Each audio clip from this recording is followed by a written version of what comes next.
Perfecto. Bueno, cualquier cosa si se corta, o sea, si no puedes ver la presentación o algo así, avísame, porfa, porque es porque se me corta internet. Bien, entonces así lo puedo solucionar. Bueno, entonces vamos a comenzar con sistema excretor. La verdad que el sistema excretor es una unidad bastante interesante, compleja, pero interesante. Así que vamos a comenzar. Bien. Bien. Antes que nada, ¿sí? Nosotros tenemos que entender algunas cuestiones sobre qué hay en nuestro organismo. Bien. ¿Por qué estudiamos el sistema excretor? ¿Sí? Más o menos, ¿sí? Es decir, entre las características que tienen los animales, ¿sí? Que sería, hay muchas características de los seres vivos, pero entre una de ellas nosotros encontramos la homeostasis.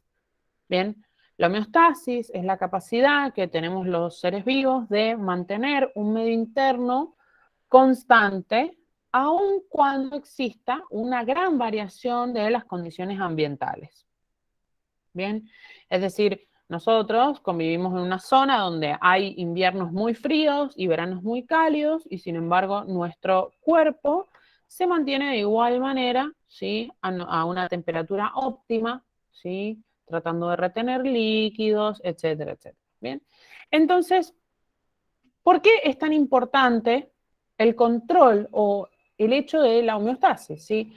Es porque, digamos, si hay homeostasis, todos nuestros órganos implica que están trabajando y coordinando un montón de actividades en simultáneo. Bien, entonces nosotros particularmente en la unidad de sistema excretor vamos a analizar la homeostasis de solutos y de agua. Bien, por eso nosotros tenemos que entender justamente esta imagen que estamos viendo en este momento. Es decir, más o menos alrededor del 70% del cuerpo de un animal está compuesto por agua. Bien, 2/3 de esa agua, ¿sí? Y cuando digo, no sé si dije animal o dije nuestro cuerpo, pero me estoy refiriendo a todos los mamíferos, o sea, a todos los animales, bueno, a un gran porcentaje de los animales mamíferos. Bien, alrededor del 70% de el cuerpo es agua, ¿sí? 2/3 de esa agua está en el interior de las células, en algo que nosotros vamos a denominar compartimento intracelular, es decir, intracelular, en el interior de la célula. Y 1/3 está fuera de las células. Bien, esto que vendría siendo sería el líquido extracelular. Bien, ¿qué es lo que baña a las células y les permite la nutrición? Bien, entonces eso, compartimento extracelular. ¿Sí? Entonces, en porcentaje, representaría un 65%, o sea, el agua total del organismo representaría un 65% en el interior de las células y un 35% en el exterior de las células. ¿Bien? Entonces, de esos porcentajes, ¿sí? Es decir, de esas cantidades que nosotros estamos manejando, ¿bien? Ese 35% que está la porción extracelular, es decir, afuera de las células, ¿sí? Ese 7%, dentro de ese 35% hay un 7% que está en el compartimento vascular, es decir, la sangre. Bien. El 28% restante está en el compartimento intersticial, ¿bien? Que sería el líquido intersticial, ¿sí? Componiendo el líquido intersticial. ¿Bien? ¿Qué es el líquido intersticial? ¿O qué hemos aprendido nosotros sobre el líquido intersticial? Bien, que es ese líquido que baña las células, bien, mientras que el compartimento vascular nosotros estamos hablando de plasma, ¿sí? Eso estamos hablando de sistema circulatorio, ¿sí? Bien, entonces, ¿alguna pregunta de esto hasta acá, de lo que he dicho?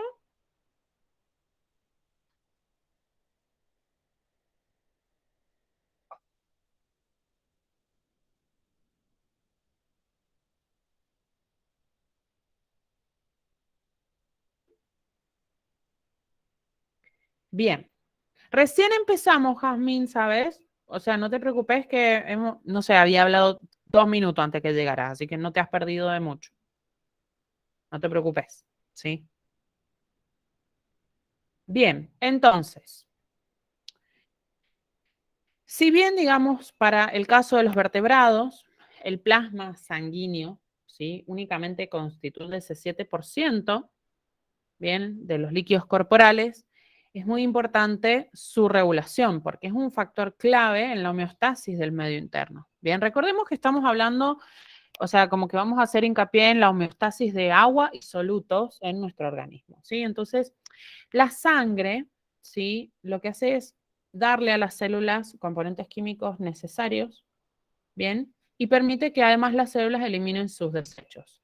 Entonces, la sangre en sí es un medio muy eficiente de proporcionar sustratos, ¿bien? Para el metabolismo celular, como elementos que nosotros ya conocemos, oxígeno, glucosa, aminoácidos. Y por otro lado, ¿sí? Un mecanismo de limpieza, ¿bien? ¿Por qué? Porque los desechos celulares justamente van a ingresar a torrente sanguíneo, desde donde van a ser eliminados hacia el exterior de nuestro organismo, ¿bien? Ese acto de eliminar los desechos, nosotros le vamos a llamar excreción, porque es diferente de cuando eliminamos a través de las heces de nuestro tubo intestinal. ¿Bien? Es decir, cuando nosotros eliminamos desecho o eliminamos cosas, elementos a través de las heces, ¿sí? Mayoritariamente lo que se está evacuando es material que no podemos digerir. Es decir, por ejemplo, la celulosa que nosotros hemos estudiado cuando estudiamos digestivo, que verdaderamente, o sea, atraviesa nunca verdaderamente atravesó el epitelio del tubo digestivo, ¿sí? Eso por un lado, ¿bien? Cuando nosotros excretamos sustancias, en realidad, que las excretamos a través del torrente sanguíneo, hay un control y una selección muy fina sobre qué sustancias se van a eliminar y cómo principalmente, ¿bien?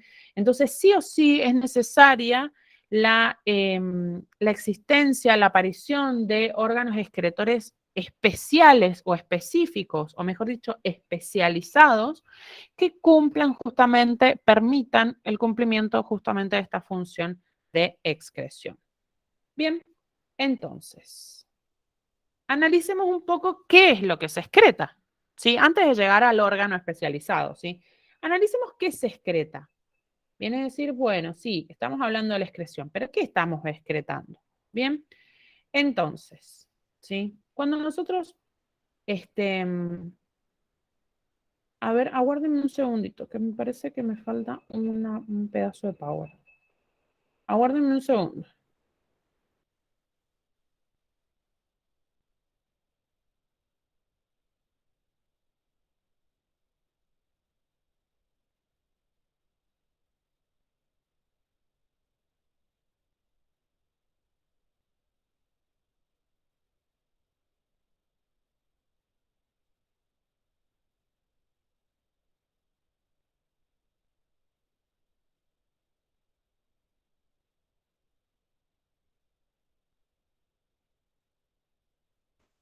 No, ahí está, perdón, estaba chequeando las diapositivas. Este, pero no, está bien. Bien, entonces acá está un poco lo que yo les decía, lo que estaba mencionando recién, ¿sí? Nosotros podemos observar acá los nutrientes, atraviesan el compartimento vascular, compartimento intersticial, entran al interior de las células los procesan a estos elementos, generan desechos que hacen la vía inversa y a través del compartimento vascular es que se produce el acto este en sí de la excreción. ¿Bien? ¿Sí? Entonces, antes de eso, bien, antes de indagar aún más todavía en sobre qué excretamos, ¿sí? Antes de eso, bien, nosotros tenemos que entender un poquito cómo es la regulación de justamente estos elementos que hacen que digamos, que nosotros vamos a estudiar eh, su regulación, ¿sí? Es decir, la regulación osmótica y la regulación iónica. Bien, entonces, nosotros vamos a describir en esta porción un concepto que es el de osmolaridad. Bien, la osmolaridad, como pueden ver acá, está dada, ¿sí? Por la concentración de solutos que son osmóticamente activos. Bien, es decir, solutos que pueden producir presión osmótica. Bien, ¿cómo generan estos solutos presión osmótica? Y lo van a generar a través del movimiento de agua. ¿Sí? Nosotros no vamos a estudiar, no es que digamos presión osmótica de los solutos porque viajan por osmosis, ¿sí? Sino que vamos a entender esa presión osmótica a través del movimiento de agua, ¿sí? ¿A través de qué? Y de una membrana semipermeable, que es el proceso de osmosis en sí que nosotros ya conocemos, ¿bien? Por ejemplo, ¿quiénes entran en esta categoría? Es decir, solutos osmóticamente activos que generan presión osmótica, es decir, que generan movimiento de agua. Bien, ¿quiénes están en esta categoría? Y la glucosa, aminoácidos, ¿sí? Es decir, compuestos orgánicos, muchos nutrientes orgánicos en general, ¿sí? Como la glucosa y los aminoácidos, y además numerosos o muchos iones, ¿como quién? Y el catión sodio, el catión potasio, los protones, es decir, catión hidrógeno, magnesio, calcio y bicarbonato, entre otros. Bien, no son los únicos, ¿sí? Estos iones que y participan en un montón de funciones que nosotros hemos estudiado a lo largo de este curso, ¿sí? Es decir, componen proteínas, permiten la permeabilidad, o sea, permiten la permeabilidad de la membrana plasmática o están involucrados en la permeabilidad de la membrana plasmática. Están involucrados en el pH de la sangre. Están involucrados en la propagación del impulso nervioso, como el calcio, ¿sí? Están implicados en la contracción muscular, ¿sí? Entonces, son iones que nosotros ya hemos estudiado su importancia a lo largo de todo este curso, ¿sí? Solamente ahora como que le estamos dando el toque final a esos elementos que ya hemos incorporado. Bien, entonces, una vez que hemos establecido qué es la osmolaridad, ¿sí? Entonces nosotros ahora vamos a tratar de entender cómo los organismos pueden ejercer una regulación sobre esta osmolaridad. Bien, entonces, la osmolaridad de los líquidos corporales, la verdad que es algo que los organismos tratan activamente de regular, ¿sí? Hay animales, ¿sí? Que se denominan osmorreguladores, ¿bien? Que mantienen constante su osmolaridad frente a cualquier cambio del ambiente, ¿sí? Entonces esos son osmorreguladores. Pueden ejercer un control sobre su osmolaridad plasmática. Bien, dentro de estos osmorreguladores, nosotros vamos a encontrar aquellos que son considerados estrictos. Bien, ¿qué quiere decir estricto? ¿Sí? Que un animal sea osmorregulador estricto implica que en todo momento mantiene su osmolaridad sanguínea constante, siempre. Bien, nunca no controla esta variable. ¿Sí? No importa qué pasa en el ambiente, este animal puede regular de forma eficiente y de forma exitosa su osmolaridad.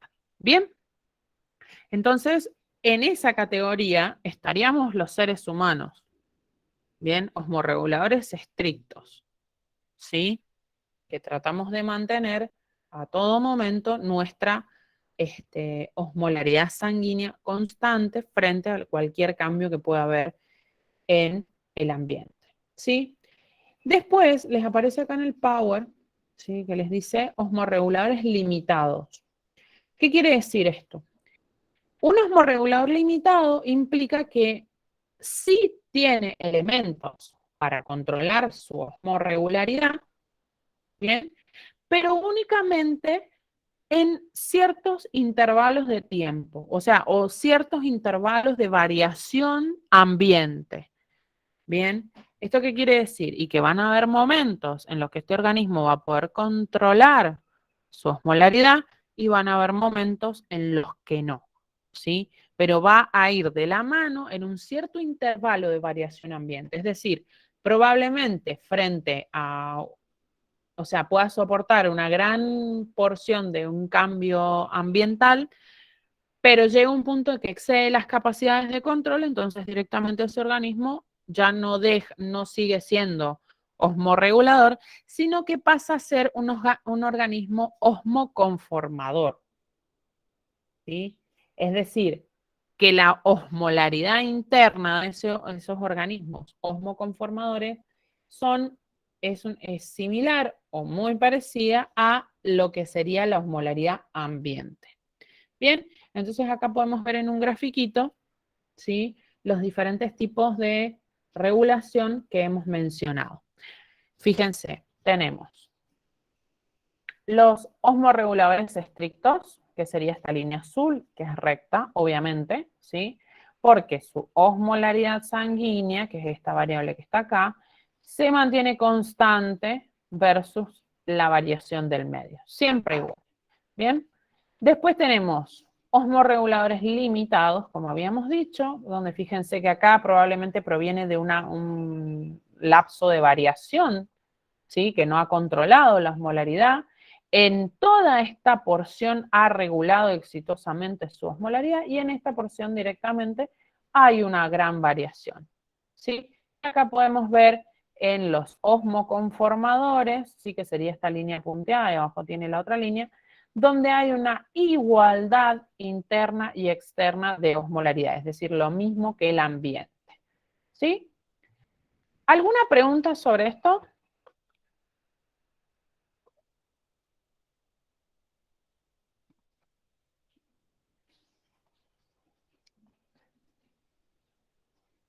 No. Bien, ¿se ha entendido?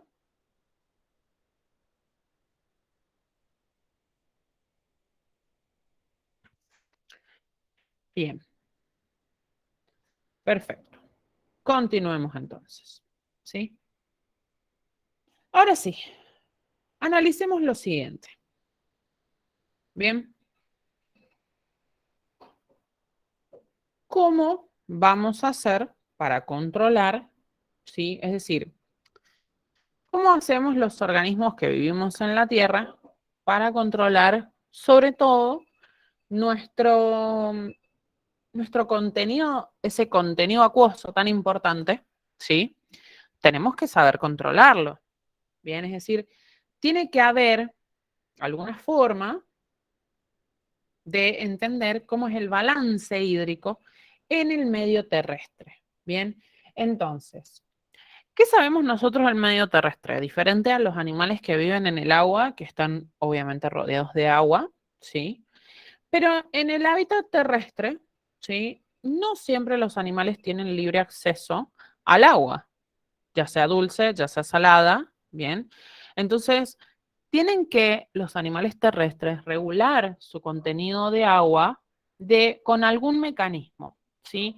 El mecanismo que tienen es el de equilibrar la ganancia y la pérdida, ¿sí? Que sería la forma más lógica, por así decirlo, de regulación. ¿Bien? Es decir, ¿cómo ganan agua los animales terrestres? Esencialmente tomando agua. ¿Bien? Esa es una. De otra forma que se puede ganar agua es comiendo, es decir, alimentos que contengan elevado contenido de agua o elevado contenido acuoso.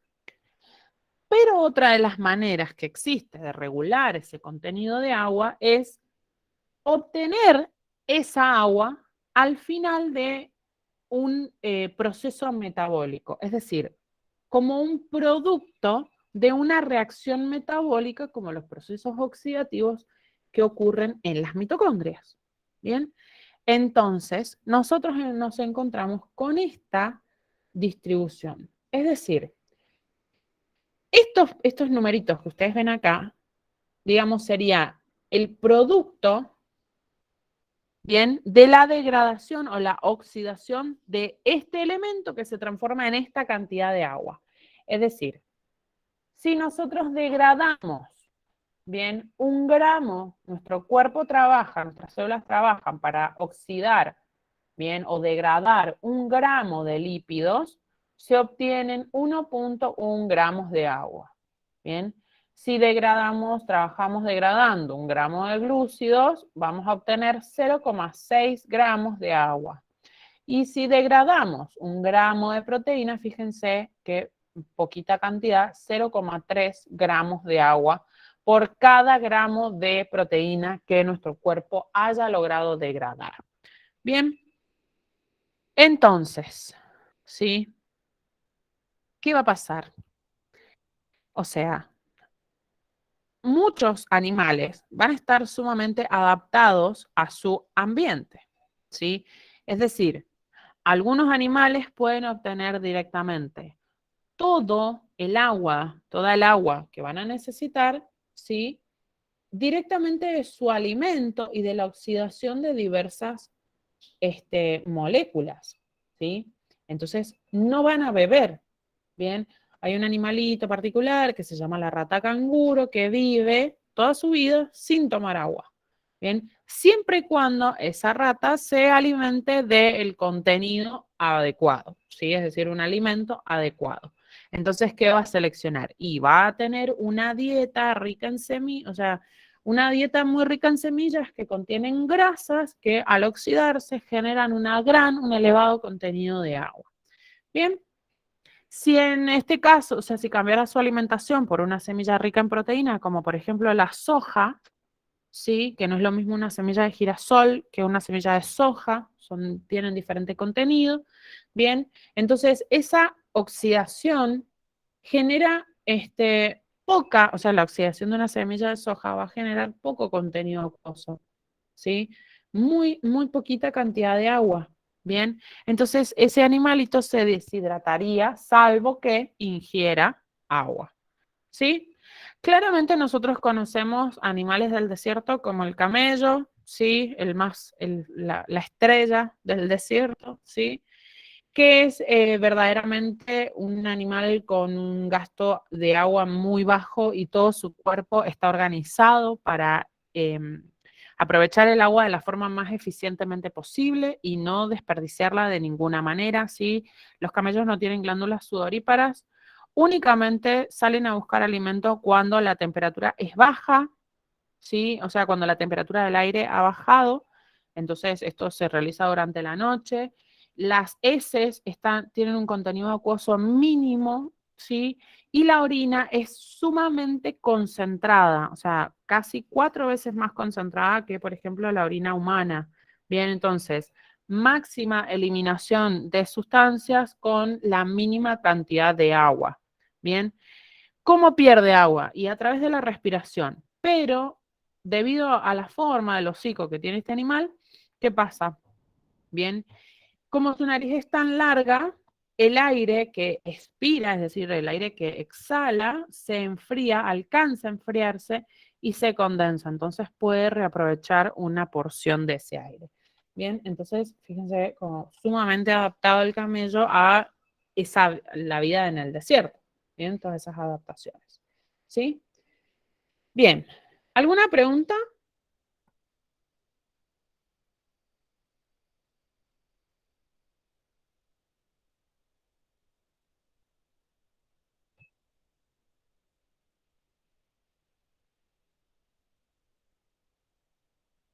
¿No?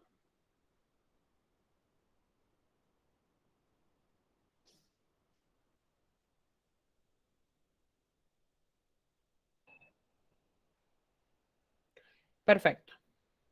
Entonces, hasta acá nosotros hemos hablado mucho de animales, pero hablemos un poco de los seres humanos, ¿sí? Tratemos de entender cómo funciona el balance hídrico en nosotros, ¿sí?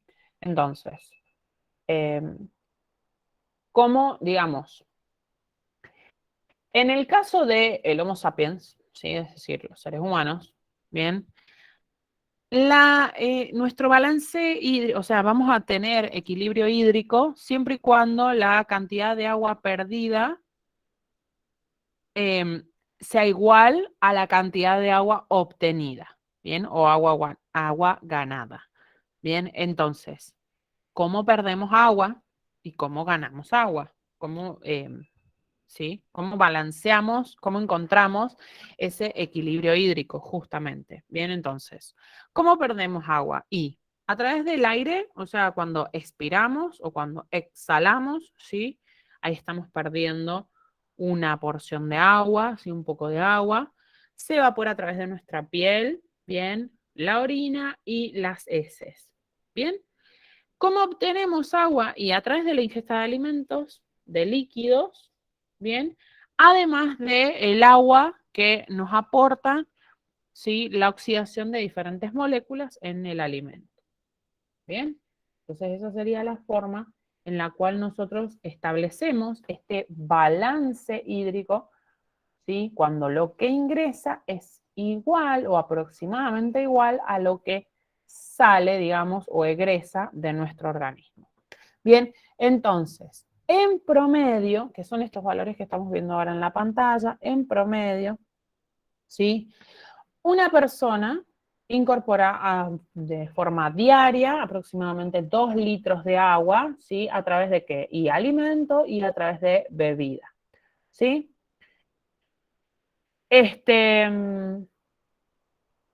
Entonces, ¿qué porcentajes hay? Sí, es decir, 2,55 litros aproximadamente tenemos de ingreso. En la bebida hay 1,2 litros que van a ingresar, en la comida aproximadamente 1 litro, y únicamente la oxidación de nutrientes, 0,35 litros, ¿sí?, es lo que va a ingresar. Versus lo que egresa, que debería ser aproximadamente, como les digo, la misma cantidad, en la cual aproximadamente 1,5 litros es excretado a través de la orina, o sea, se va a través de la orina. Por expiración, y digamos, también a través de nuestra piel, perdemos 0,9 litros, ¿bien? A través de las heces, 0,1 litro, y el sudor, 0,5 litros. Y a ver, ojo con estos números, ¿sí? ¿Por qué? Porque, digamos, estos valores no son estáticos. Obviamente que si una persona hace una actividad física intensa, ¿sí?, no va a excretar 0,05 litros de sudor. Y capaz que excreta un poco más, ¿bien?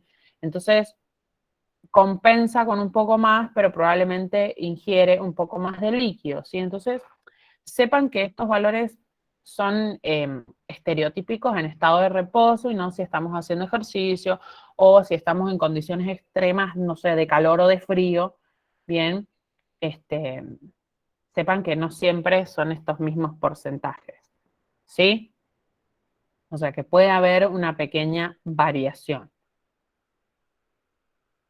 ¿Bien?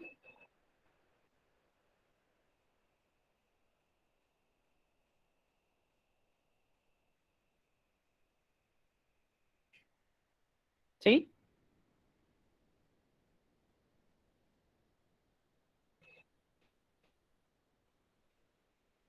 Bien. Entonces,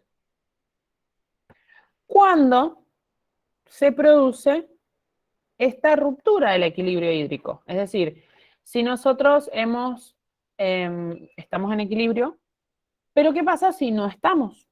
Bien, ¿qué pasa si hay una pérdida del equilibrio hídrico? ¿Sí? Bien, aguárdenme un segundito.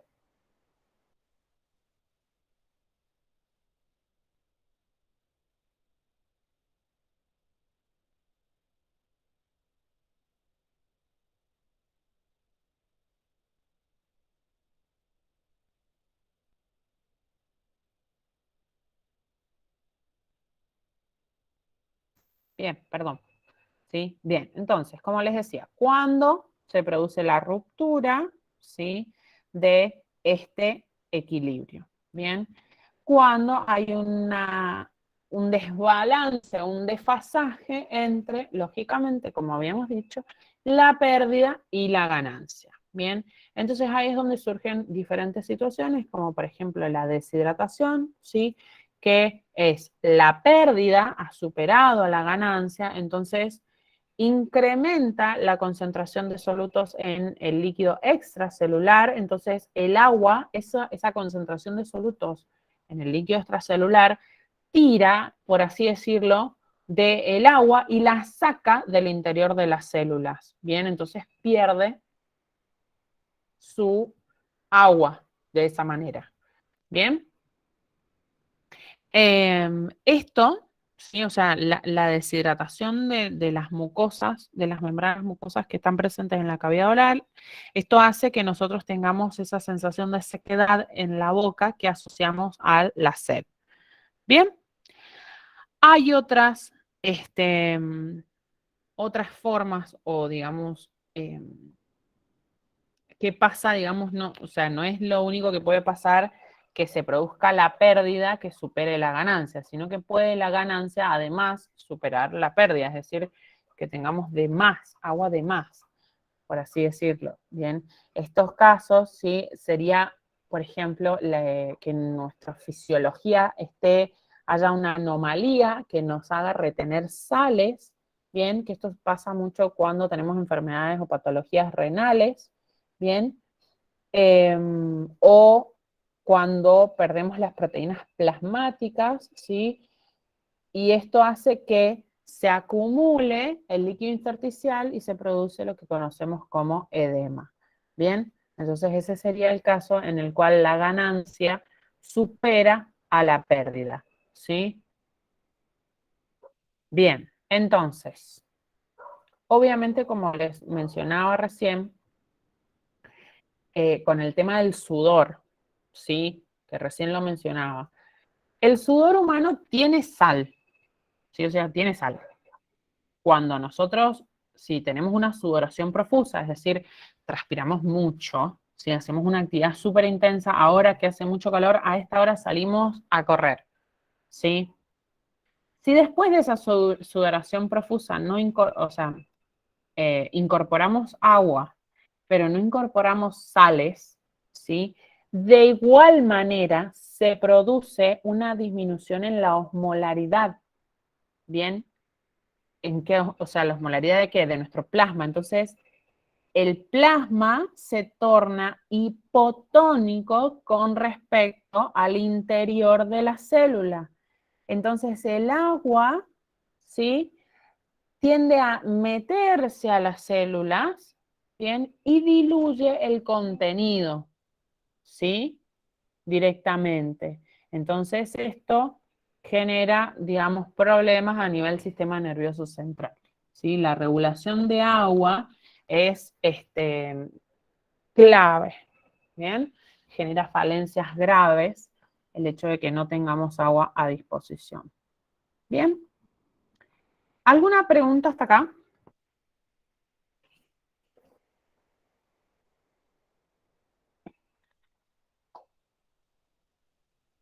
¿Alguna consulta?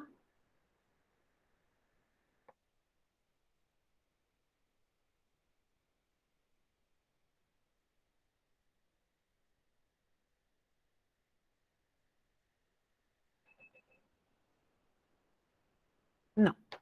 Bien. Entonces, continuemos, ¿sí? Acá tienen un esquemita que creo que también lo tienen ustedes en el cuadernillo, ¿sí? Ojo acá con las imágenes y los valores, porque ustedes tienen un montón de valores, ¿sí? Que los dialogamos recién, y acá en las imágenes hay una pequeña diferencia entre valores, ¿ok? Así que sepan ustedes distinguir para los exámenes. ¿Bien? Bien, entonces, como decía más temprano, ¿qué excretamos? Bien, ¿cuáles son las sustancias de excreción? ¿Sí? ¿Qué elementos son los que nosotros vamos a excretar? Bien,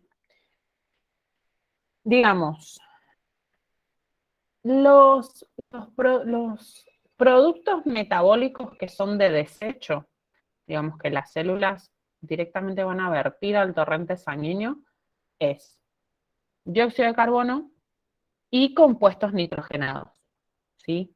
Particularmente un compuesto que se denomina amoníaco, ¿bien? Ese amoníaco proviene de la degradación de aminoácidos, ¿sí? El primer paso, o sea, ¿cómo se produce entonces? O sea, ¿qué es lo que fabricamos cuando excretamos? ¿Bien? ¿Qué es lo que necesitamos excretar? Entonces, miremos este esquema, ¿sí? Yo les mencionaba recién, ¿bien? Entre los dos productos principales tenemos dióxido de carbono y compuestos nitrogenados. Particularmente el amoníaco son dos elementos que se vierten al torrente sanguíneo, ¿sí? Que se producen por la degradación de aminoácidos. Ese proceso de degradación de aminoácidos, bien, se llama desaminación. O sea, el primer paso sería en ese proceso de degradación, se llama desaminación, que es el eliminar, ¿sí? El quitar de ese componente un grupo amino o el grupo amino. Entonces, de esa reacción, que es lo que estamos viendo en la pantalla, ¿sí? El producto de esa reacción, de esa desaminación, es el amoníaco, ¿sí? Y además un esqueleto de carbono. ¿Qué quiere decir cuando digo esqueleto de carbono? Quiero decir que estoy hablando de un componente que probablemente puede seguir un viaje, ¿sí? Es decir, la célula lo puede tomar, lo puede ir a masticar o digerir a algún otro lado, ¿sí? Entonces, este elemento, ese esqueleto carbonado, nos puede servir para realizar alguna reacción metabólica que nos permita, no sé, obtener energía de alguna forma o ser transformado en azúcares o ser transformado en grasas. Bien, entonces esa parte se puede recuperar, bien, que sería, esto sería el esqueleto carbonado, bien, ahí lo pueden ver, ¿sí? Entonces acá tenemos este proceso de desaminación, ¿sí? Donde vemos justamente esta ruptura, ¿sí? Y el producto que obtenemos es el amoníaco, ¿sí? Entonces, ¿qué hacemos con esto? Bien, ¿qué hacemos con ese desecho? ¿En qué lo transformamos? ¿Sí? Por ejemplo, ¿o qué hacemos también con ese dióxido de carbono? Que dijimos, los dos principales desechos, amoníaco, compuestos nitrogenados y dióxido de carbono. El dióxido de carbono nosotros ya lo sabemos porque ya vimos sistema respiratorio, ¿sí? Ese dióxido de carbono, ¿qué hace? ¿Cuál es su camino? Y se difunde a través de ¿qué? De un gradiente, ¿bien? De potencial químico que, digamos, va a permitir que salga desde el interior del cuerpo hacia el medio externo a través de superficies respiratorias, llámese pulmones, si somos vertebrados, o mamíferos, o diferentes tipos de animales que tienen pulmones, o si tienen branquias, llámese, ¿sí? Típicamente los peces. Bien, entonces, ¿qué hace? Difunde. Bien, pero ¿qué hacemos con la excreción de esos compuestos nitrogenados, particularmente el amoníaco? Entonces, por ejemplo, en animales acuáticos, ¿sí? Que son un poco más simples, el amoníaco se excreta hacia el agua, ¿sí? Directamente, o sea, puede ser excretado de forma más simple hacia el agua. ¿Bien? En cambio, por ejemplo, perdón, si nosotros hablamos de aves, si hablamos de reptiles o si hablamos de insectos, ¿sí? Reptiles terrestres, ojo, hay una diferencia entre reptiles terrestres y acuáticos, hay una diferencia, ¿bien? Todas las aves y los reptiles terrestres, más los insectos, ¿sí? Todos transforman los compuestos, o sea, los desechos nitrogenados en cristales de ácido úrico, ¿sí? Les voy a poner acá, tenemos un cuadrito, ¿bien? Fíjense. Entonces acá, cristales de ácido úrico, ¿sí? ¿Qué pasa con esos cristales de ácido úrico? ¿Sí? Ese desecho, ¿sí? Se mezcla con un desecho que no es digerido en la cloaca. ¿Qué es la cloaca? Bien, la cloaca es una porción, ¿sí? Al final del intestino, típicamente, que se expulsa, o sea, que junta todo, ¿bien? Es decir, a través de un mismo sitio, en esa misma cloaca, sale la excreción de la orina, las heces y las gametas, ¿bien? Es decir, el semen o el elemento de reproducción que ese animal tenga, ¿sí? Entonces, todo eso se expulsa como, por ejemplo, una forma de pasta y eso es lo que expulsan las aves, ¿sí? Ese tipo de excreción requiere muy poca cantidad de agua, ¿sí? Típicamente, requiere muy poquita cantidad de agua, ¿sí? En cambio, bien, como les dice acá, en algunos peces marinos, tiburones, anfibios e inclusive algunos mamíferos, o la mayoría de los mamíferos, excretan a través de, o sea, ¿qué generan? Generan urea, ¿sí? O urea, como le quieran decir. Bien, es decir, que a partir del amoníaco, ¿sí? El hígado, no ninguna otra porción, sino el hígado, va a sintetizar la urea. Bien, la urea pasa a circulación, ¿sí? Y después trabaja el riñón para, digamos, secretar o excretar alrededor del 50% que ingresó. Bien, es decir, una parte, la mayor parte de la urea se elimina, una parte de la urea en realidad vuelve, ¿sí? Se reutiliza o es reabsorbida. Ya vamos a ver bien cuando estudiemos el mecanismo de formación de la orina, ¿sí? Pero sepan eso, que digamos, si bien es un desecho que estamos buscando eliminar, en realidad es un desecho que vamos a trabajar para eliminar una parte y además recuperar una parte. Bien, y este tipo de excreción, el tipo de la urea, o sea, la excreción a través de la urea requiere una cantidad de agua moderada. Bien, ¿alguna pregunta? ¿Alguna duda con lo que he dicho?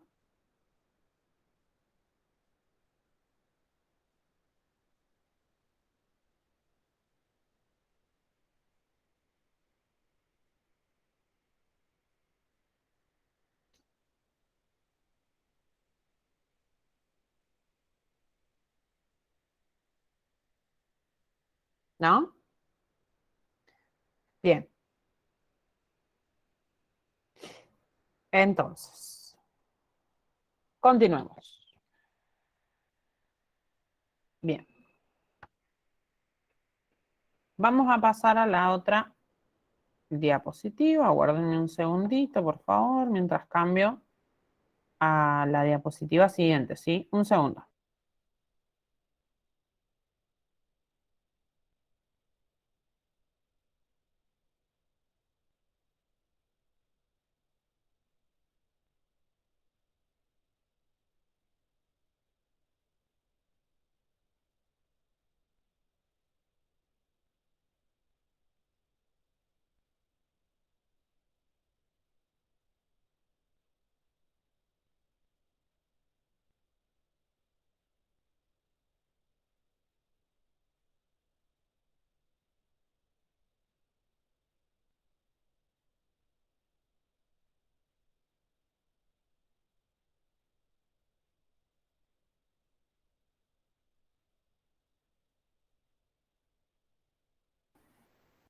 Ahí está. Bien, ¿pueden ver correctamente la pantalla?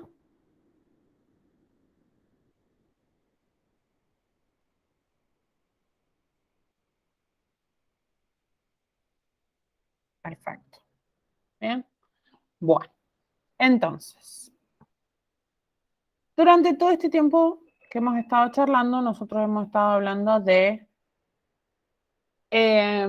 cómo es ese balance hídrico, qué elementos son los que juegan en la excreción, qué es la excreción en sí y cómo los diferentes tipos de animales realizan la excreción. Bien, entonces, ¿qué vamos a analizar ahora? ¿Sí?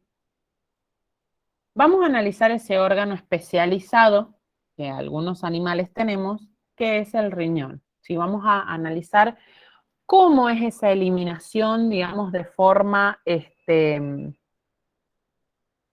especializada, ¿sí? Le vamos a analizar cómo es. ¿Bien?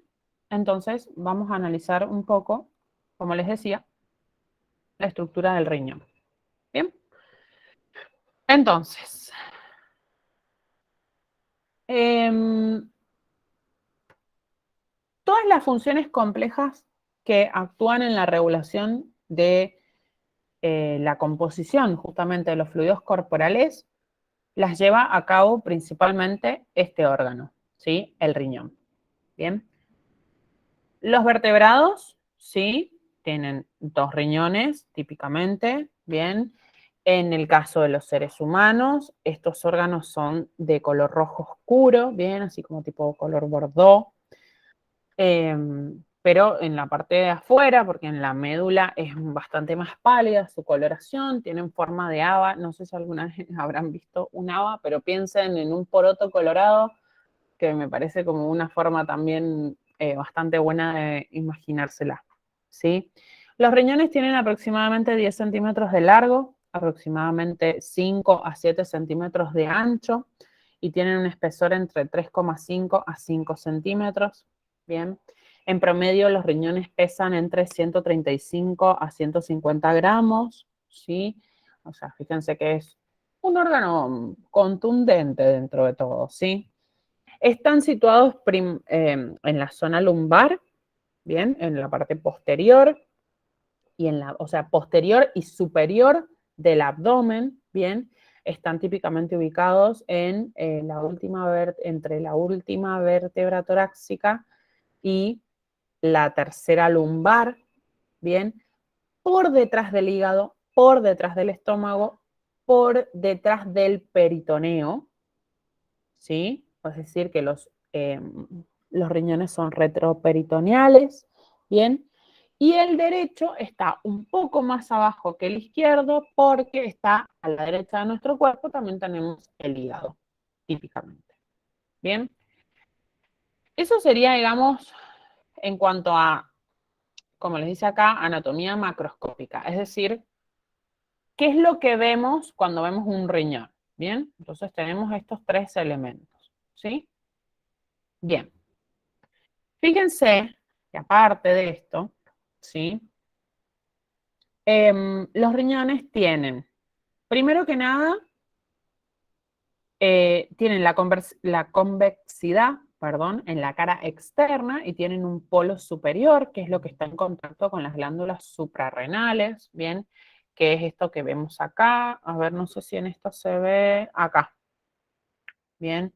Es decir, nosotros vemos acá el polo superior, el polo inferior, acá en esta porción estarían las glándulas suprarrenales, ¿bien? Y además, que me parece que se ve en esta diapositiva, o en esta, acá, bueno, no importa, ahí podemos ver la concavidad o la convexidad, ¿sí? En la cara externa, ¿bien? Y ese polo superior, y además vemos el polo inferior y vemos la cara interna. ¿A qué me refiero? ¿Sí? Es decir, como dije, polo superior, polo inferior, convexidad, concavidad. Bien, ¿lo pueden ver? Bien.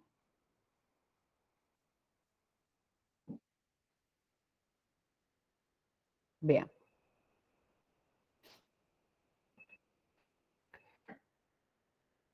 Entonces, en la cara interna, les voy a dejar esta imagen, sí, porque es la mejor, es la que más pueden ver. Bien. En la cara interna, que sería esta zona, bien, es decir, esta zona, ¿sí? Bien. En la cara interna, bien, está esa depresión, digamos, ese huequito, por así decirlo, que hay. Eso se denomina depresión y esa depresión tiene un nombre y se llama ilio renal. Bien, a través de ese punto del ilio renal, que lo pueden observar en la imagen, es el punto de entrada y de salida de los vasos sanguíneos. Bien, y además de los conductos excretores, ¿sí? Que ya vamos a analizar con un poco más de profundidad.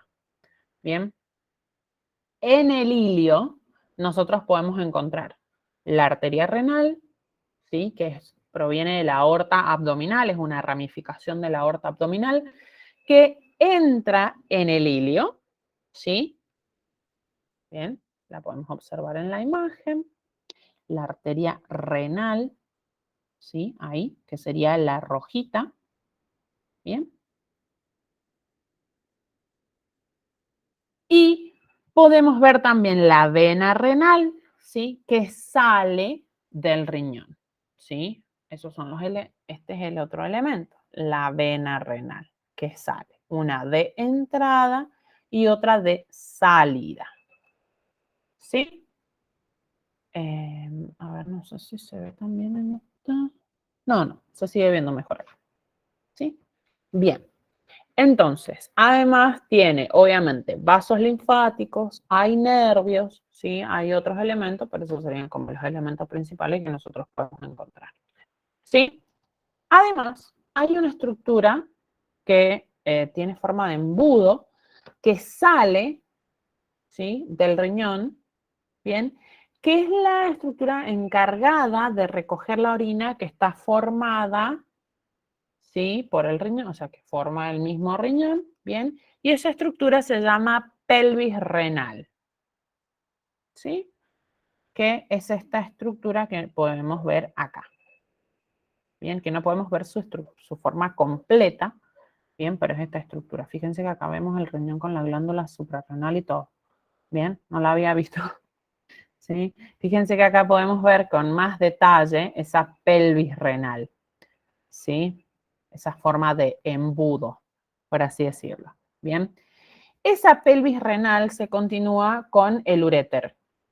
Bien, como tenemos dos riñones, hay dos uréteres, ¿sí? Ambos uréteres conectan con la vejiga y la vejiga es la encargada de evacuar la orina hacia afuera a través de otro elemento que se llama la uretra. Bien, entonces eso sería básicamente, ¿sí? En qué consiste la anatomía macroscópica del riñón. ¿Sí? Fíjense que, bueno, podemos ver todas las partes, bien, pero a ustedes lo que les interesa saber es esto, ¿sí? Esta partecita que es el uréter, bien, eso es importante, ¿sí? Bien, entonces, ¿qué más debemos saber nosotros de riñón? Y tenemos que conocer, aparte de lo macro, lo micro, ¿sí? Es decir, la anatomía microscópica del riñón. Bien, entonces, si nosotros hacemos un corte transversal a través del riñón, nosotros vamos a poder ver dos regiones diferentes, bien, notoriamente diferentes, ¿sí? Una es la corteza y la otra es la médula, ¿sí? No sé si en esta imagen que tienen puesto se ve. No, pero acá ya nos fuimos. Bueno, acá. Bien. Nosotros, como les digo, podemos ver la corteza y podemos ver la médula. La corteza obviamente es la parte externa, la médula es la parte interna. Bien. En la médula, ¿sí? Hay una serie de estructuras, ¿sí? Que tienen forma de cono, ¿bien? Que son estructuras que se denominan pirámides renales. Bien, entonces acá nosotros podemos ver que es esta estructura, ¿sí? Que parece como un abanico. Bien, un abanico, ¿sí? Esa estructura entonces nosotros le vamos a llamar pirámide renal. Bien. Aparte de esto, ¿sí? La base de la pirámide, es decir, la zona que sería más ancha, bien, en esa zona está relacionada con la corteza del riñón, ¿sí? Con la corteza renal. Y el ápice, es decir, la punta de esa pirámide, de ese triángulo, ¿sí? Eso se llama papila renal, que es la porción estrecha, ¿bien? Y eso apunta hacia el centro del riñón, ¿sí? Y eso es lo que estamos observando acá. Entonces acá podemos ver la pirámide renal, ¿sí? Que sería todo esto. Creo que en esta imagen nosotros podemos ver la papila, ajá. Fíjense acá podemos ver la papila, que sería esta porción. Bien. Y la base de la pirámide en otra, señalizado. ¿Sí? En esa imagen se ve un poquito mejor. Y está buena porque aparte está color. Así que está buena. Bien. Entonces, esos son dos elementos que estamos observando. ¿Sí? Bien. Esas papilas renales, ¿sí? Se juntan o se reúnen en otra estructura que se llama cálices menores, que se llaman cálices menores. Bien, los cálices menores se agrupan en otras estructuras que se llaman cálices mayores. Y todos juntos, bien, todos esos elementos juntos forman la pelvis renal. ¿Sí? No sé si tienen alguna pregunta hasta acá.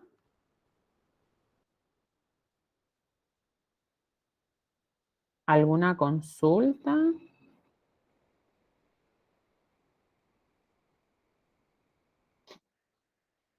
No. Bueno. Bien, cualquier cosita me avisan, lo repetimos. Bueno, entonces, como les decía, ¿sí? Estamos analizando la estructura micro, ¿bien? Lo microscópico, lo que no vemos a simple vista, ¿sí? Entonces, ¿qué vamos a analizar? El componente histológico, ¿sí? ¿A qué voy con componente histológico? Es decir, nosotros acá, cuando estamos estudiando riñón, vamos a estudiar la unidad funcional, es decir, la célula característica presente en los riñones.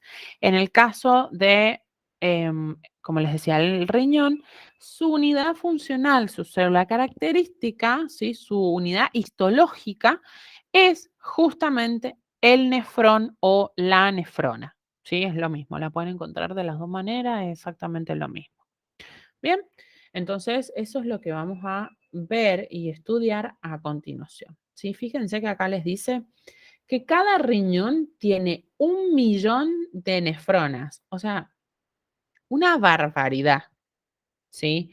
1.000.000 de nefronas equivalen más o menos a 80 kilómetros de longitud total. 80 kilómetros, chicos, ¿sí? O sea, una cantidad impresionante. Bien. Obviamente que estoy hablando de una persona adulta, ¿sí? No en el caso de los niños, ¿sí? De todas esas nefronas que yo estoy mencionando, el 85% de las nefronas están en la corteza, ¿sí? El 85% están en la corteza. Y esas nefronas se llaman corticales, porque tienen que ver, como les decía, con la corteza. El 15% restante están en la médula, ¿bien? Primordialmente en la corteza. Analicemos acá un poquito más su estructura, ¿sí? La nefrona tiene una serie de elementos que la componen, ¿bien? Primordialmente tiene un ramillete o algo que se puede ver o visualizar como un ovillo de capilares, que eso se llama glomérulo, ¿sí? Ahora acá, ¿bien? Que sería como esto que está acá, ¿sí? Por eso el ramillete u ovillo, ¿sí? Eso sería el glomérulo, ¿bien? Además, tiene un túbulo o un tubo que se llama largo y estrecho, ¿sí? Que es el túbulo renal, ¿bien? En ese túbulo renal, ¿sí? A partir de ese túbulo renal se origina una expansión que rodea completamente al glomérulo en algo que se denomina cápsula de Bowman, ¿sí? Ese túbulo renal, a su vez, está constituido por dos túbulos, o podemos distinguir dos porciones, ¿bien? El túbulo contorneado proximal y el túbulo contorneado distal, TCP y TCD. Sépanlo porque ténganlo en cuenta, porque para las partes que siguen nos va a resultar útil esa abreviación, ¿sí?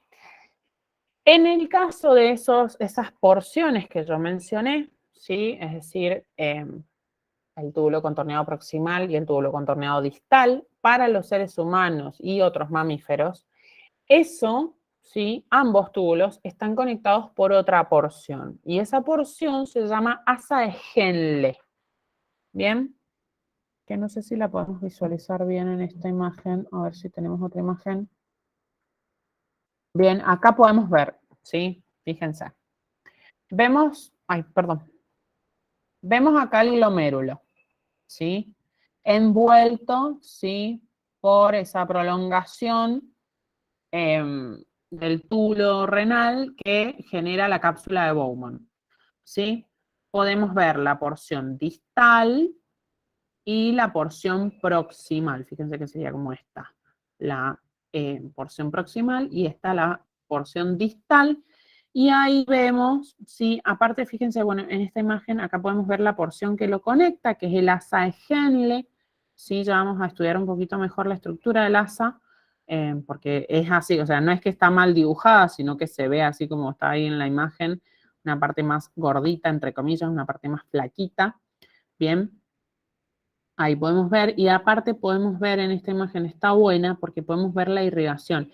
Es decir, toda esa parte roja, ¿sí? O sea, todo eso que se ve, esos tubitos que se ven rojitos, esos tubitos son capilares, ¿bien? Que se llaman capilares peritubulares que provienen de una arteriola aferente, ¿sí? Que ya vamos a ver cómo es bien la irrigación de esta porción, ¿sí? Entonces, como les mencionaba, habíamos llegado hasta el asa de Henle. Entonces, ¿qué queremos saber nosotros del asa de Henle? Bien, bueno, ahí se puede ver, pero no se aprecia tan bien la imagen como en la otra, en la que les estaba mostrando recién. ¿Qué queremos saber nosotros del asa de Henle? Y bueno, que tiene, digamos, una porción más delgada. Bueno, ya lo vamos a ver cuando analicemos el proceso de formación de la orina. ¿Sí? Ya lo vamos a ver un poquito mejor. No nos adelantemos tanto todavía. Entonces, como les decía, ¿bien? En el extremo de la nefrona, si vamos analizando la nefrona o el nefrón, es lo mismo. En el extremo de la nefrona, nosotros vamos a poder observar, ¿sí? El tubo colector o el conducto colector recto. ¿Sí? Que no sé si se puede ver bien en esta imagen, tubo colector. Bien, acá. ¿Sí? Esta porción sería. ¿Sí? Ese sería el tubo o conducto colector. Es lo mismo. Bien, ustedes van a ver que a lo largo de la bibliografía van a encontrar que les dice túbulo, les dice conducto. Bien, sepan ustedes que les está hablando de lo mismo. Entonces, ¿qué sabemos nosotros? ¿Sí? La orina, bien, se forma en las nefronas. ¿Sí? Pasa a los conductos colectores, pasa hacia la pelvis renal, bien, y ahí gotea de forma constante a través del uréter en la vejiga que almacena la orina hasta que pueda ser eliminada. ¿Sí? Eso es importante. Bien. Todos los túbulos están formados por epitelio simple. Bien. Esto es muy importante. Los capilares del glomérulo, ¿sí? Nosotros dijimos, bueno, el glomérulo está envuelto por esta cápsula de Bowman, ¿sí? Los capilares que tiene el glomérulo están estrechamente vinculados con esa cápsula de Bowman, ¿sí? Porque, o sea, lo envuelve y el glomérulo es una zona de filtración, ¿sí? Es una zona muy importante a nivel renal. Entonces, ese glomérulo, digamos que entre el glomérulo y la cápsula de Bowman forman como una especie de barrera de filtración que está formada por tres estructuras o tres capas esencialmente que son diferentes pero forman una única barrera, por así decirlo. Bien, esto sería el endotelio de los capilares del glomérulo, ¿sí? La membrana basal, ¿bien? Y además el epitelio de la cápsula de Bowman. Esas tres estructuras en sí, ¿bien? Son las que van a ser atravesadas por las sustancias que el riñón está filtrando. ¿Ok? ¿Sí? Las células del endotelio, es decir, de los capilares del glomérulo, las células del endotelio, ¿bien? Tienen muchos poros, ¿sí? O fenestraciones, que también se denominan en el citoplasma. Bien, entonces, el epitelio, ¿sí? De la cápsula, ¿bien? Además, ese epitelio tiene prolongaciones que se llaman prolongaciones pediculares o que también se llaman pedícelos o pedicelos, lo mismo. Entonces, todos esos elementos que yo les estoy mencionando, ¿sí? Hacen a una zona sumamente importante para la filtración. ¿Sí? Bien. Hasta acá. ¿Alguna pregunta?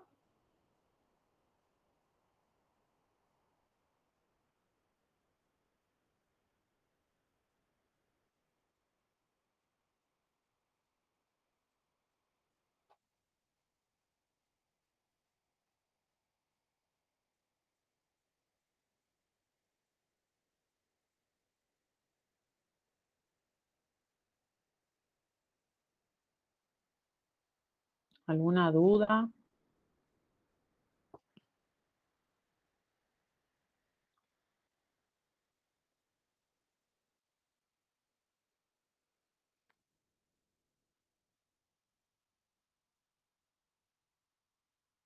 No.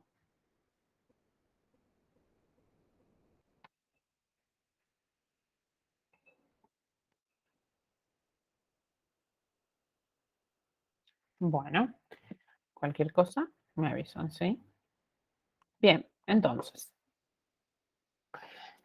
volvamos, retomemos esto que les mencionaba hace un ratito sobre la irrigación sanguínea. Sí, fíjense que acá ustedes en la diapositiva tienen, ay, perdón. Acá en la diapositiva tienen el sentido, ¿sí? De la irrigación sanguínea, es decir, cuál es el recorrido de la sangre, ¿sí? En estas porciones, bien, o sea, en el interior del riñón y en estas porciones también, ¿sí? Es decir, en el caso del riñón, ¿sí? La sangre entra a través de la arteria renal, ¿sí? Que se va dividiendo, obviamente, en algo que nosotros ya conocemos, que se denominan arteriolas, ¿bien? Cada arteriola irriga un glomérulo. Entonces, eso es lo que nosotros estamos viendo acá, que yo les decía recién, arteriola aferente. Bien, cada glomérulo tiene su arteriola que lo irriga. Sí, eso es muy importante. Bien, bien. Entonces, a diferencia del resto de los lechos capilares comunes, ¿sí? O sea, del resto de los lechos capilares, ¿sí? El, cada glomérulo está entre dos arteriolas, ¿sí? Cada glomérulo está entre dos arteriolas.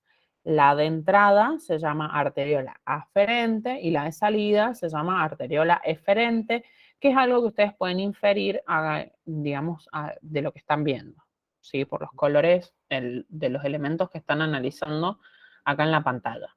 Bien, entonces, dijimos, cada glomérulo entonces está puesto, digamos, o sea, contenido o rodeado, ¿sí? Por dos arteriolas, la aferente de entrada y la eferente de salida, ¿sí?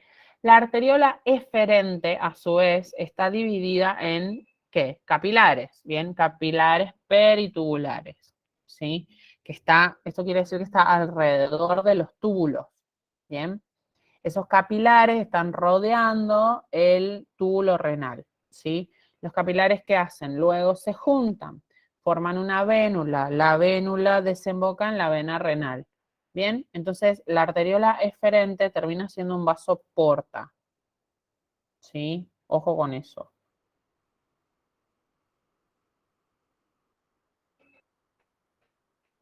¿sí?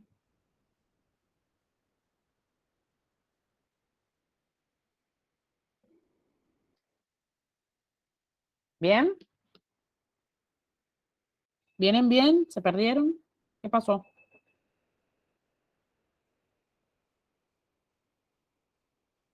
¿Por qué? O sea, ¿por qué termina siendo esa arteriola eferente un vasoporta? Porque genera un enlace directo entre el capilar, o sea, el lecho capilar peritubular y el lecho capilar glomerular. Sí, entonces eso hace que se transforme en un vasoporta. ¿Ok?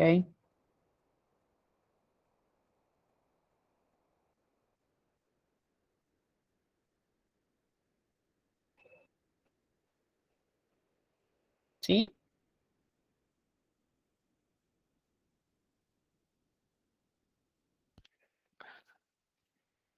Bien, perfecto. Entonces, continuemos. Bien. Entendamos un poco más allá, porque digamos, hemos estudiado anatomía del riñón, hemos estudiado diferentes elementos, pero no hemos analizado en sí, si bien hemos rondado alrededor de la idea de la función del riñón, no hemos analizado en sí cuáles son las funciones que competen a este órgano. Bien, entonces, dentro de las funciones que tiene el riñón, o sea, hay varias, bien, pero como les decía, el riñón, o sea, los riñones, ¿sí? Realizan de todos el trabajo, digamos, que realiza el sistema urinario, el riñón realiza la mayor parte, ¿sí? Los otros órganos son esencialmente, o sea, los otros órganos, y cuando digo otros órganos me refiero a pertenecientes al sistema urinario, los otros órganos son esencialmente vías de paso o un lugar de almacenamiento. Bien, pero casi todo el trabajo está realizado por justamente el riñón, ¿sí? Filtra la sangre, forma la orina, bien, entonces esto hace a este primer concepto que nosotros planteamos al comenzar, que era el de mantener la homeostasis, bien. Entonces, en cuanto a funciones renales, ¿qué podemos decir nosotros? ¿Sí? Muchas, varias y surtidita la función renal, ¿sí? Primero que nada, como decíamos, o sea, por algo mencionábamos la osmolaridad, ¿sí? Es decir, que el riñón permite la regulación de la composición iónica de la sangre, ¿sí? Porque ayuda a la concentración, o sea, permite o ayuda a regular la concentración de los iones que están presentes en la sangre en sí. Bien. Además, el riñón participa con el mantenimiento de la osmolaridad en la sangre. Bien, ¿por qué? Porque regula pérdida de agua, ¿sí? Y además, digamos, la concentración de solutos en la orina, que ya vamos a ver, ahora vamos a empezar con la parte de formación de la orina, ¿sí? En la cual vamos a analizar cómo hace ese trabajo, ¿sí? Además, sí, el riñón lo que hace es participar regulando la volemia, sí, es decir, el volumen de sangre, ¿bien? Participa en la regulación de la presión arterial, ¿sí? Porque el riñón secreta renina, ¿bien? La renina es una enzima que lo que hace es activar el sistema renina-angiotensina-aldosterona, ¿bien? Entonces, afecta, digamos, a través de esta regulación de la presión arterial y a través de la secreción sobre todo de la renina, genera un incremento en la presión arterial. ¿Bien? ¿Les suena eso, sistema renina-angiotensina-aldosterona de algún lado?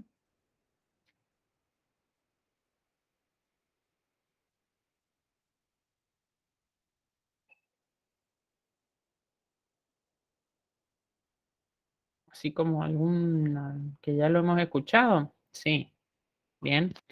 Ya hemos estudiado este sistema. ¿Sí? Bien. Entonces, como les decía, además de esa función de regulación de la presión arterial, hay una regulación del pH sanguíneo, ¿sí? Es decir, un equilibrio, ¿sí? ¿Por qué? Porque los riñones lo que hacen es excretar, ¿bien? Protones en la orina. A través de la orina se excretan protones, ¿bien? Pero retiene el ion bicarbonato, ¿sí? Que también lo estudiamos cuando estudiamos respiratorio. ¿Sí? Entonces, con esos elementos, o sea, con la excreción y retención de algunos y otros elementos, eso genera también esta regulación del pH sanguíneo, ¿bien? Es decir, el pH sería como una medida de la acidez o de la basicidad de una solución. Es decir, va de la mano con la concentración de los cationes hidrógenos, ¿sí? De los protones. A eso se refiere con esto de pH, bien, por si no lo han visto, nadie les, o sea, les han hablado de pH y nadie les dijo, che, esto es el pH, bien, por las dudas. pero sepan que tiene que ver con la concentración de protones, una medida de esa concentración de protones. Bien, además el riñón participa, ¿sí? Obviamente liberando hormonas. Bien, liberan diferentes tipos de hormonas, ¿sí? Como una hormona que se denomina calcitriol, ¿sí? Que es la forma activa de la vitamina D, bien, que eso participa, digamos, regulando la homeostasis de calcio, bien, es decir, cómo se absorbe ese ion calcio, o sea, cómo va a trabajar a nivel óseo ese calcio, ¿sí? Y además libera otra hormona que se llama la eritropoyetina, que lo que hace es estimular la eritropoyetina, la formación de eritrocitos. ¿Qué eran los eritrocitos? Eran glóbulos rojos. Bien, ¿sí? Entonces, a eso se refiere cuando habla de eritropoyetina. Obviamente, la función, por así decirlo, ¿sí? Que es la que hemos estado mencionando, es esta función de excreción de desechos y de sustancias extrañas. ¿Qué eliminamos? O sea, ¿qué otras sustancias se eliminan a través de la orina? Y ya dijimos, amoníaco y urea, básicamente, además bilirrubina, ácido úrico, creatinina, ¿sí? Fármacos y algunas toxinas. Fíjense que de todos esos elementos que yo les dije, por ejemplo, si ustedes les pide un médico un análisis de orina, justamente les está pidiendo estos elementos, o sea, hay una medida de estos elementos, ¿sí? Sobre todo de creatinina, ácido úrico, ¿sí? Todos esos elementos. ¿Bien? Además, como dije, los fármacos y las toxinas. ¿Sí? Bien. ¿Alguna pregunta?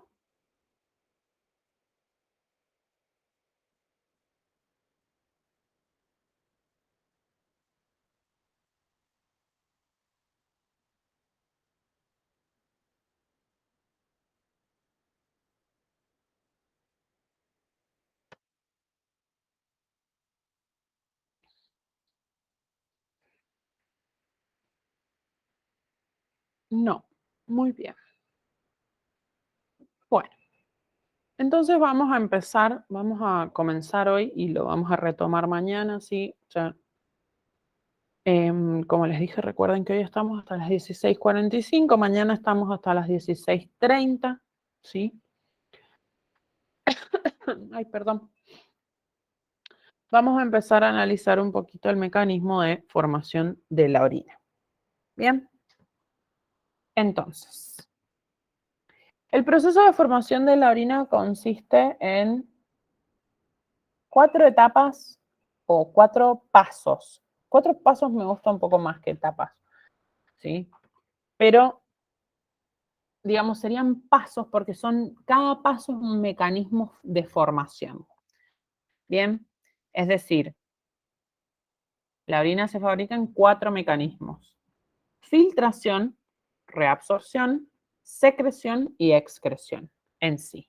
Bien, aguárdame un segundito que se me ha trabado la presentación.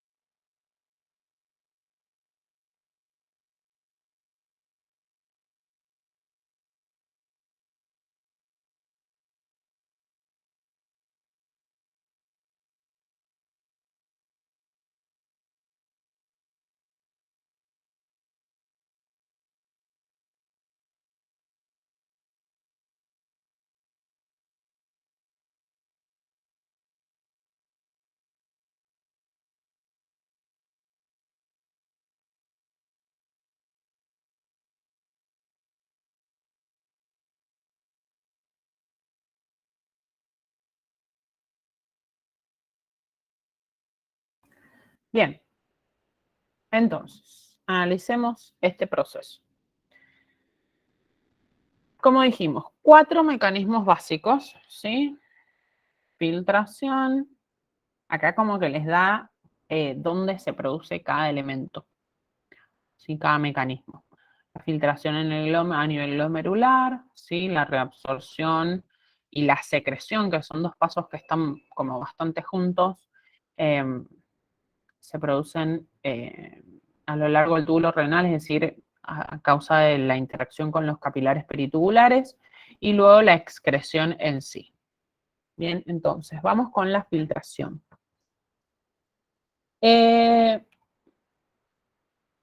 Digamos, la sangre va a entrar en cada riñón a través de la arteria renal, ¿sí?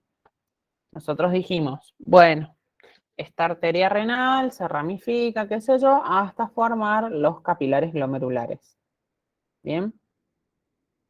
Nosotros habíamos ya mencionado, ¿sí?, que había una diferencia en este lecho capilar, o sea, en este sistema capilar, ¿sí?, a nivel renal, porque el glomérulo yace o está rodeado por dos arteriolas, ¿sí? Esto ya lo mencionamos. Es decir, dijimos que estaba rodeado por la arteriola aferente de entrada y la eferente de salida.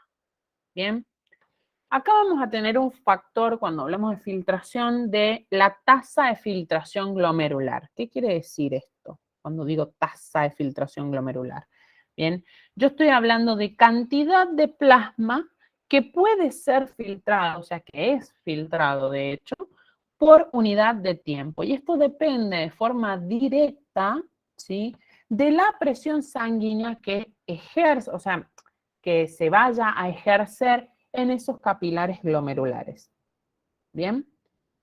La presión, nosotros dijimos, bueno, esa tasa de filtración, lo que filtra el riñón depende exclusivamente de, o sea, no exclusivamente, pero sí depende de forma directa de la presión sanguínea que haya en esos, o sea, que se ejerza en esos capilares glomerulares. Bien, esa presión está regulada por el grado de constricción de esas dos arteriolas que mencionamos. Bien, esa constricción está regulada a su vez por fibras simpáticas. Bien, el simpático, ¿sí?, que generan, digamos, ¿cuál es lo que generan esas fibras nerviosas simpáticas que están acá controlando esta actividad? ¿Sí? Lo que hacen es contraer el músculo liso que rodea las arteriolas. Entonces hay vasoconstricción, ¿sí? Es decir, se reduce el diámetro de esas arteriolas. Bien.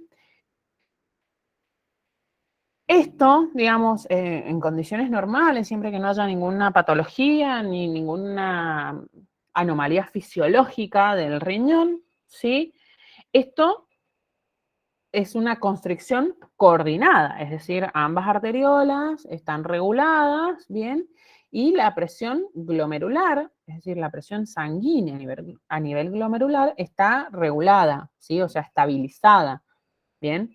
Lo cual hace que la tasa de filtración sea una tasa medianamente constante, ¿bien? ¿Sí? O sea, que no hayan grandes variaciones. Siempre la tasa de filtración es más o menos, oscila más o menos entre los mismos valores. Bien. Ahora, esta presión de la que nosotros estamos hablando es casi, ¿sí?, el doble de la presión que hay en cualquier otro sistema o lecho capilar. Bien.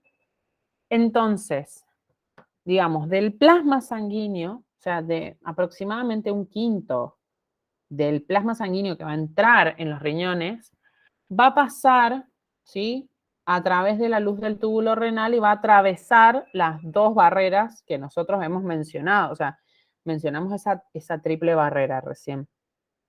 Bien, entonces esa altísima presión hace que una porción de plasma atraviese justamente la pared de los capilares glomerulares y además la pared de la cápsula de Bowman, ¿sí? Esto es pura y exclusivamente porque va a esta tan elevada presión, ¿sí?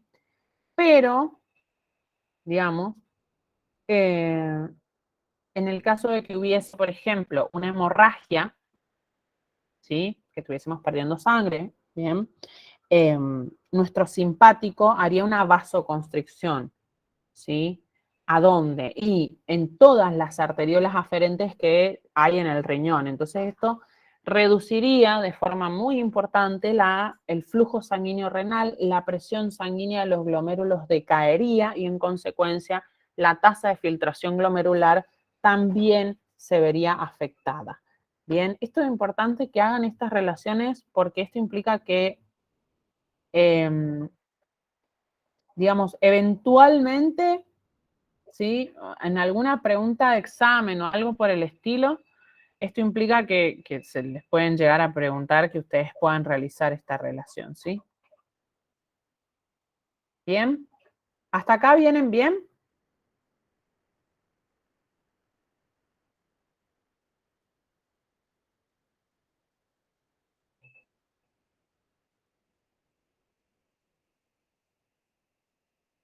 No sé si tienen alguna pregunta con lo que he dicho.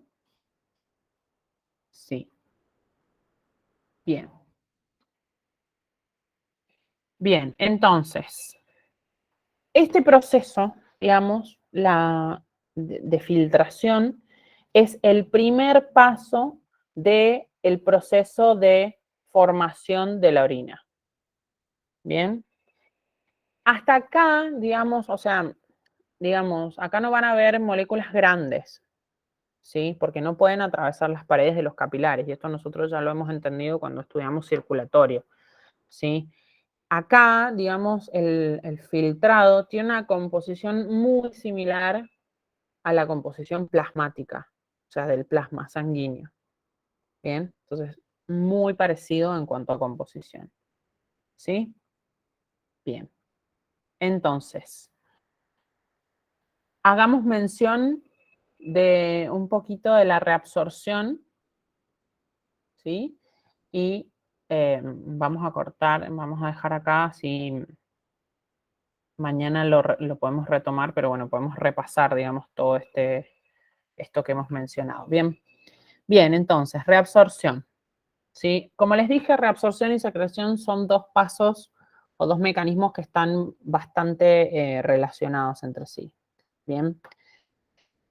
El filtrado entonces se forma, o sea, ese filtrado que se formó en la cápsula de Bowman, ¿qué hace? Viaja a lo largo del túbulo renal, ¿sí?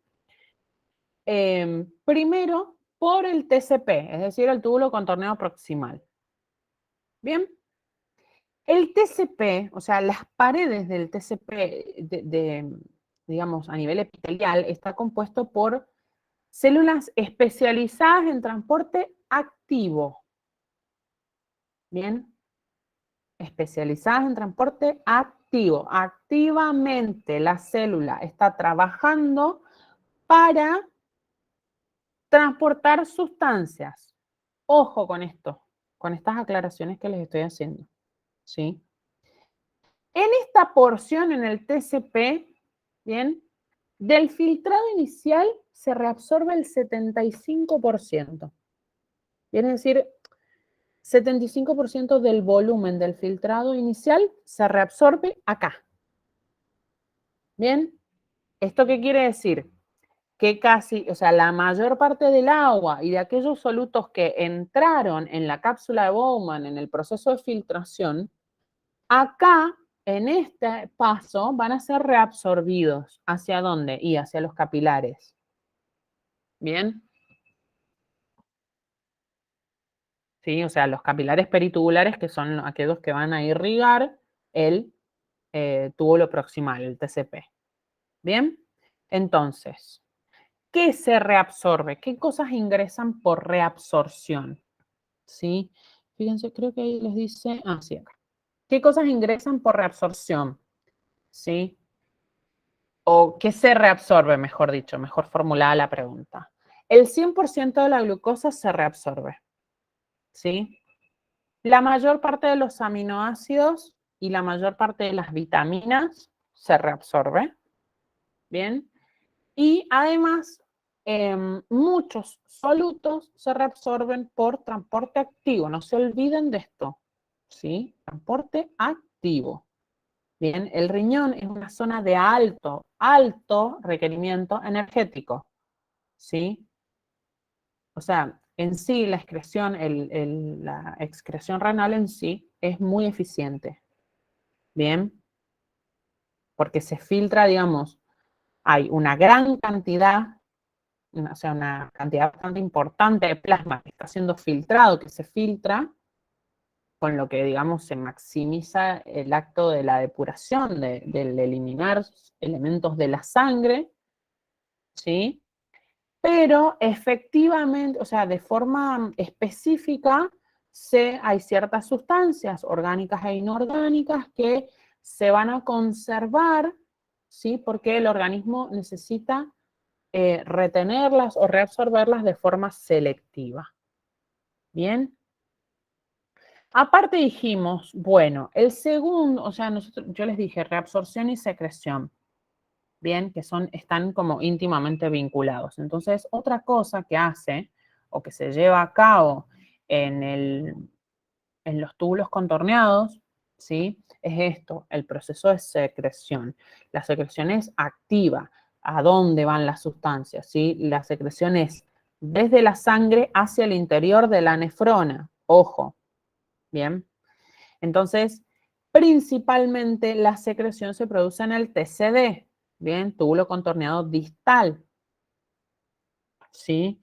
Entonces, algunas moléculas que después de la filtración permanecen en el plasma van a ser eliminadas de forma selectiva, ¿sí? De la sangre de esta manera, ¿bien? Es decir, esa sangre que va circulando por los capilares peritubulares, bien, que rodean justamente el túbulo distal, ¿sí?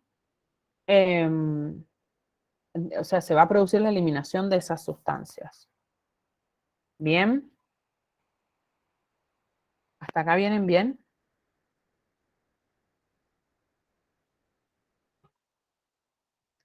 Les digo una última cosa y ya con esto terminamos por hoy, ¿sí?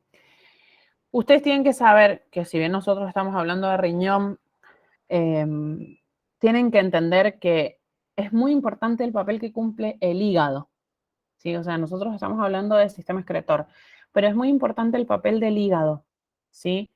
¿Por qué? Porque el hígado va a ser central en la degradación de algunos compuestos, ¿sí? Como por ejemplo algunas hormonas y eventualmente en degradar, por ejemplo, ciertos elementos o algunas toxinas o, no sé, la desintoxicación de algún compuesto exógeno, ¿bien? Entonces, digamos, todas estas sustancias que el hígado degrada o que el hígado se encarga de, entre comillas, digerir, ¿sí? Todas van a ser reguladas, o sea, y reconocidas por el túbulo renal. ¿Bien? Entonces, hay una relación íntima entre estas dos funciones. ¿Ok? Mañana vamos a ver el mecanismo de concentración de la orina, que es bastante complejo, y vamos a repasar un poquito lo que hemos visto hoy. ¿Sí? ¿Alguien tiene alguna pregunta, alguna consulta?